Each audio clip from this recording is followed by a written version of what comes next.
People forever ask me, what's the key to part of the ministry fruit that you've had? And sometimes I tell them a story from my high school years. I'll make it brief.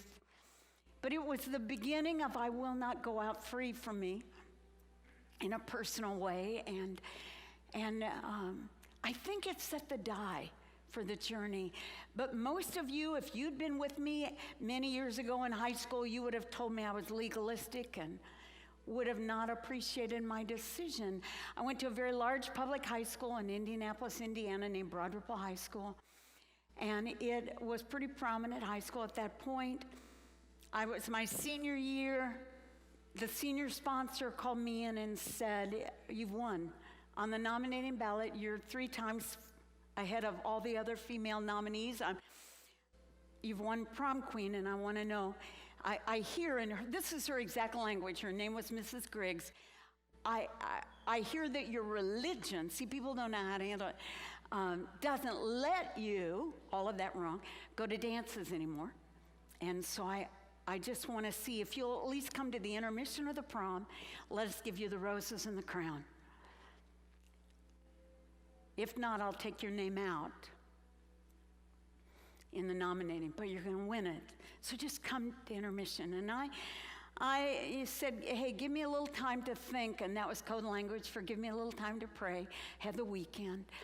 And again, to many of you, this would be legalistic. And let me carefully say, I'm not saying everybody's wrong to go to proms, go to dances. That's not what I'm saying. I'm just saying that our prom at that era in my life was full of lots of drinking and lots of inappropriate sexual come-ons. I'd gone to plenty of those dances before I gave my life to Christ.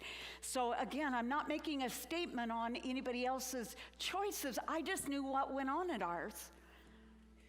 And I also knew as I sought the Lord, my parents weren't Christians at that point.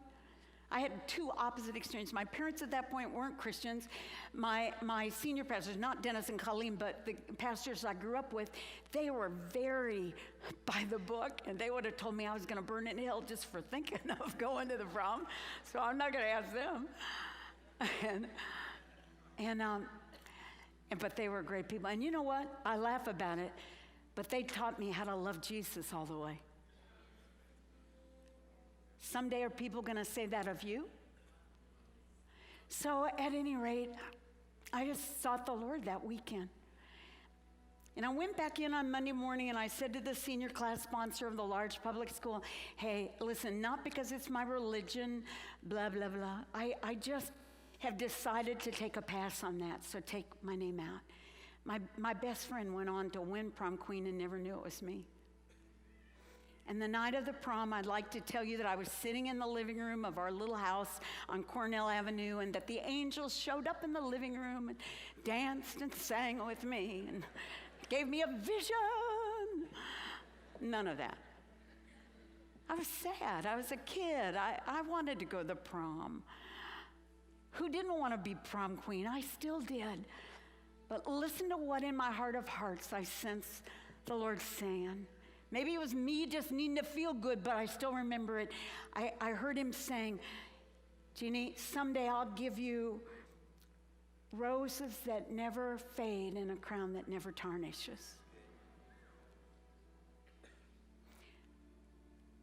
It was never a sense that I was going to be sinning if I took the prom queen title. Matter of fact, a lot of arguments could be made that it would have been a great witness for Jesus. I get all that. It was never a sense that somehow if I took the prom queen that Jesus was going to be upset with me. It wasn't that. It was just in my heart of hearts that I thought I could give this to him out of love. Love. When have you gone beyond what you had to do just because you loved him?